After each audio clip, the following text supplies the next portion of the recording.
Que les bénédictions soient. Aujourd'hui, cette capsule va vous permettre de faire une exploration intérieure. OK, entendons-nous bien sur le concept. Nous allons faire un accord entre vous et moi sur le mot que nous allons utiliser et qui va nous permettre de nous comprendre. Vous venez d'entendre que j'ai parlé de exploration intérieure. Mais lorsque je contacte les deux mots, j'aimerais que nous utilisions ensemble, vous et moi, un seul mot, imploration. Et donc, je ne veux pas me référer au dictionnaire, je veux qu'on ait notre dictionnaire à nous. Une exploration, c'est justement une forme d'étude, de recherche, de voyage à l'extérieur, exploration. Mais ici, je voudrais inventer ce mot, enfin ce mot existe, mais je voudrais le connecter à un autre sens, une autre signification, c'est imploration. Donc pour nous, vous et moi, dans cette capsule précise, implorer sera l'opposé de explorer. Implorer pour nous consiste justement à faire une démarche à l'intérieur de soi-même, à faire une étude, une recherche vers l'intérieur de soi. Le vrai problème que les gens ont, c'est leur incapacité à aller à l'intérieur d'eux-mêmes, à faire une imploration, à implorer, à aller dans cette exploration intérieure d'eux-mêmes. C'est justement la chose la plus difficile pour la plupart des personnes parce que même lorsque vous en parlez, les gens ne comprennent pas ce que signifie l'intérieur. En fait, l'intérieur n'existe pas à proprement parler. Il ne s'agit pas de l'intérieur de votre ventre, de votre tête ou de votre corps physique. Ce n'est pas de ça qu'il s'agit. Il s'agit donc de deux états. Un premier état est appelé l'état grossier et un autre état est appelé l'état subtil. Un état est appelé état de densité et un autre état est appelé état de dédensité ou de dédensification. Dans l'état subtil est l'état intérieur, puisque ce qui est subtil est capable de pénétrer le grossier, et ce qui est grossier est naturellement ce qui est extérieur. Donc, faire une imploration consiste tout simplement à changer de fréquence et donc à sortir de la fréquence vibratoire grossière et à entrer dans une fréquence vibratoire subtile. Ceci se fait grâce simplement à des outils que sont les outils de la conscience. Les outils de la conscience, il s'agit naturellement de l'intuition, de la pensée, il s'agit des sentiments, émotions ou même du désir, il s'agit de l'énergie ou le cas, et il s'agit évidemment du corps. Tous ces éléments que je viens de citer sont en réalité ce que nous appelons des outils de la conscience. Parce qu'en fait, c'est la conscience qui a créé ces éléments pour s'exprimer à travers eux. C'est en cela que, justement, ces éléments, ces événements ou événementiels sont les outils de la conscience. Par exemple, lorsque j'exprime mon corps dans une certaine mesure, je n'exprime qu'un état de conscience. Et lorsque je valorise une certaine qualité ou quantité d'énergie, je ne fais qu'exprimer un état de conscience. Et lorsque j'émets un désir, une émotion ou un sentiment, eh bien, c'est toujours un état vibrant de conscience.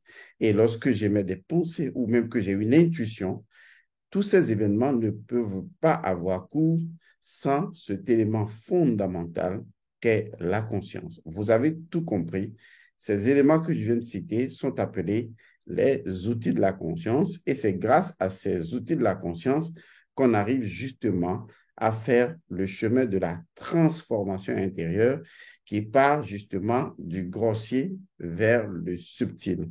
En fait, on fait une imploration, ce que je définissais contracté des deux mots exploration intérieure.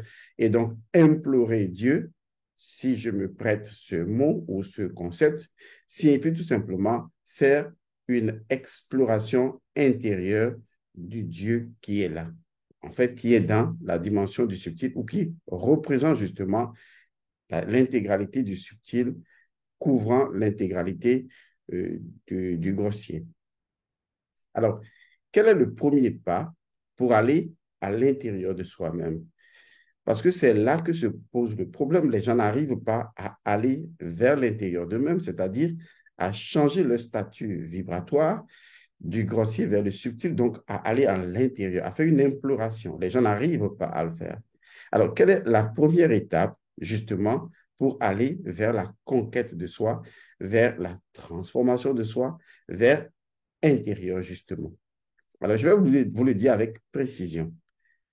La première étape pour aller vers cette imploration, c'est tout simplement un premier principe.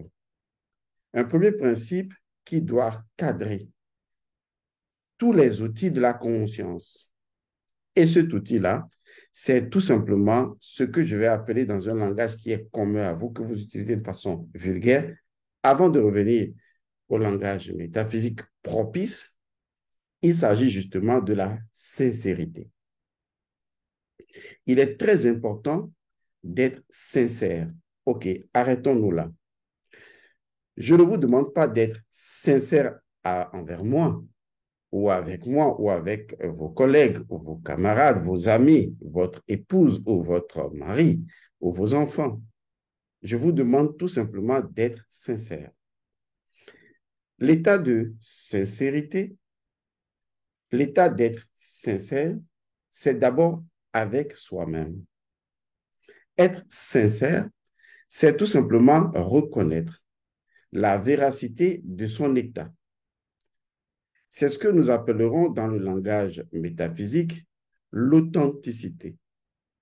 Parce qu'il est impossible de faire un voyage, de faire une imploration sans commencer forcément par la prise de conscience de son authenticité et de son originalité, en fait, de sa sincérité.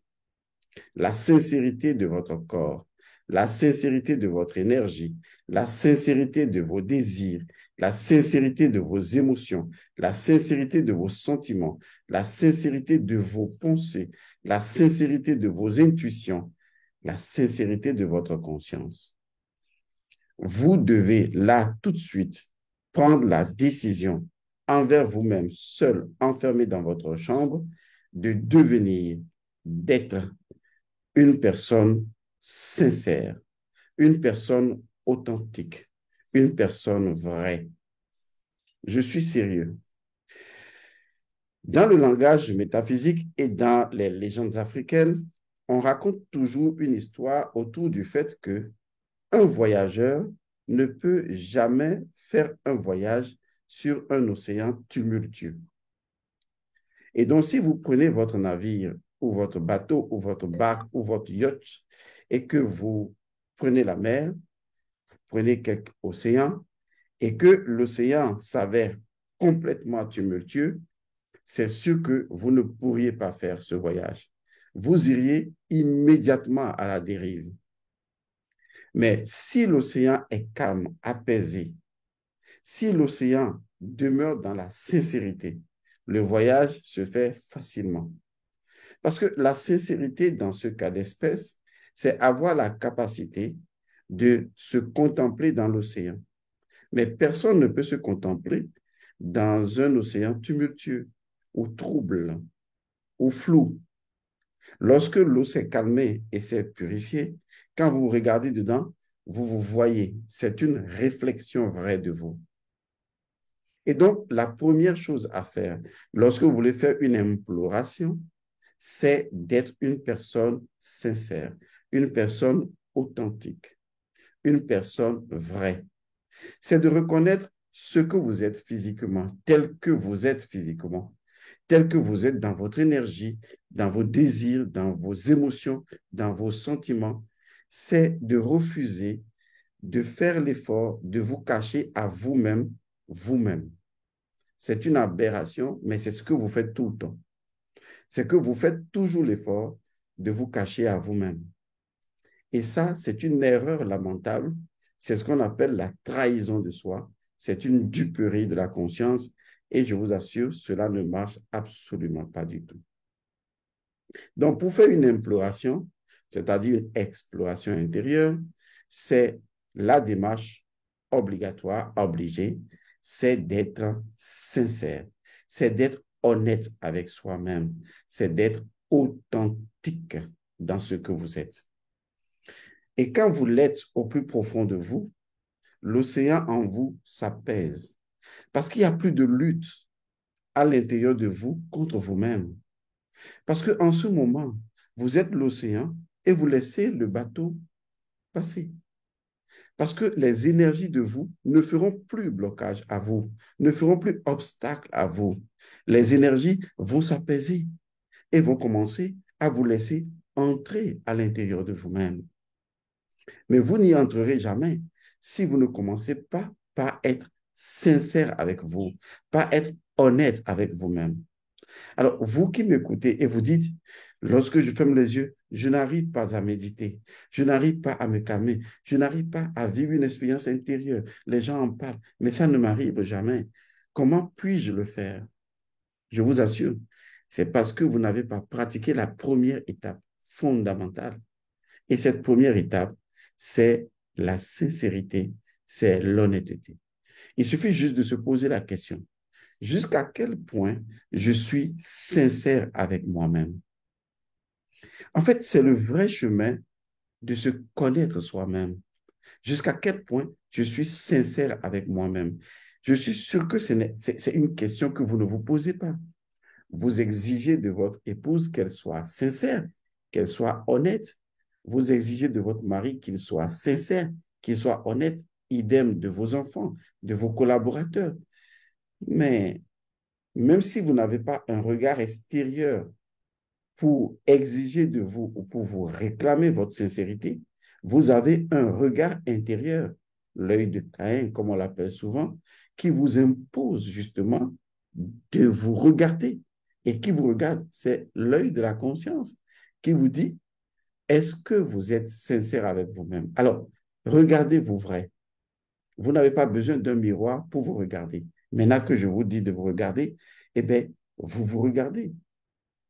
C'est comme si vous étiez à la fois vous et vous n'êtes pas vous, et vous sentez que vous vous regardez, que vous êtes présent à vous-même. Et lorsque vous êtes présent à vous, commencez à vous décortiquer. C'est ce qu'on appelle explorer. Commencez à explorer votre corps, à explorer votre énergie. Si vous voulez, commencez par les émotions, parce qu'elles sont toujours en avant-première. Commencez à explorer vos émotions, à voir jusqu'à quel point, à tous les niveaux, dans les rapports humains et d'ailleurs vis-à-vis de vous-même, vous avez manqué énormément de sincérité. Et prenez la décision d'être sincère avec vous-même parce que vous êtes un océan. Et si vous vous rendez tumultueux, vous ne pouvez pas aller à l'intérieur de vous-même. Vous devez vous rendre calme. Et la seule façon d'y arriver, c'est justement la sincérité. Si vous voulez méditer et que vous n'arrivez pas, alors commencez à vous poser la question, est-ce que je suis sincère envers moi-même? Est-ce que quand je regarde la totalité de ma vie, est-ce que je ne vis pas dans des facsimilés? Est-ce que je ne vis pas dans des choses factices? Aujourd'hui, avec le développement du monde où tout le monde veut se faire passer pour ce qu'il n'est pas, comment pouvez-vous faire une imploration? Ça devient impossible. Parce que vous allez tellement cultiver du chien-dent, vous allez tellement cultiver de la fausseté autour de vous que vous allez un jour vous dire, OK, j'en ai marre de cette vie. Il faut que j'aille à l'intérieur de moi-même. Et toutes les faussetés facsimilées que vous aviez cultivées vont revenir à vous pour dire, oui, vous m'avez cultivé, maintenant il faut me consommer. Et cela devient encore plus difficile d'aller à l'intérieur de soi. Parce que tant que vous n'allez pas régler ce tumulte-là, comment pourrez-vous aller à l'intérieur de vous? C'est pour cette raison que je vous le dis tout de suite. Le premier pas vers le chemin intérieur, le premier pas vers l'exploration intérieure, le premier pas vers l'imploration et vers la méditation apaisée et sereine, c'est la sincérité, votre sincérité. En vous posant juste une question, jusqu'à quel point je suis sincère avec moi-même, jusqu'à quel point je suis honnête avec moi-même, jusqu'à quel point je suis original et authentique avec moi-même. Si un événement extérieur devait venir mettre à l'épreuve ma sincérité, mon honnêteté, mon originalité et mon authenticité, jusqu'à quel point je demeure véritablement moi. Vous voyez, c'est là que toute la différence se joue et c'est là que vous êtes. Et à partir de ce point, vous êtes calme parce que vous avez retrouvé le vrai vous. Vous avez connecté votre cœur à votre cœur. C'est ça la sincérité. C'est ça l'honnêteté. C'est ça l'originalité. C'est ça l'authenticité. Connectez votre cœur à votre cœur. J'irai encore plus loin. Il y a toujours un mystère qui a prévalu dans la quadrature du cercle. Et beaucoup de loges ont toujours posé l'équation de l'équerre et du compas. Beaucoup de personnes ont toujours posé l'équation du cœur et de la raison. Et beaucoup de personnes se sont demandé comment résoudre le conflit entre le cœur et la logique. Et pourtant, ce chemin que je vous propose peut arriver à le faire. Ce chemin que je vous propose le fait. Car lorsque vous choisissez d'être dans l'authenticité ou l'originalité et surtout la sincérité et l'honnêteté, il n'y a plus de conflit entre votre mental et votre cœur.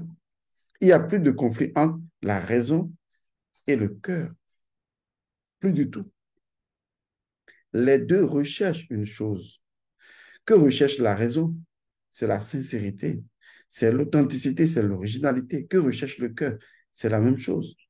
Les deux se rencontrent sur ce terrain et vos pensées vous laissent passer parce qu'il n'y a plus de conflit entre vous et votre cœur vous a déjà laissé passer.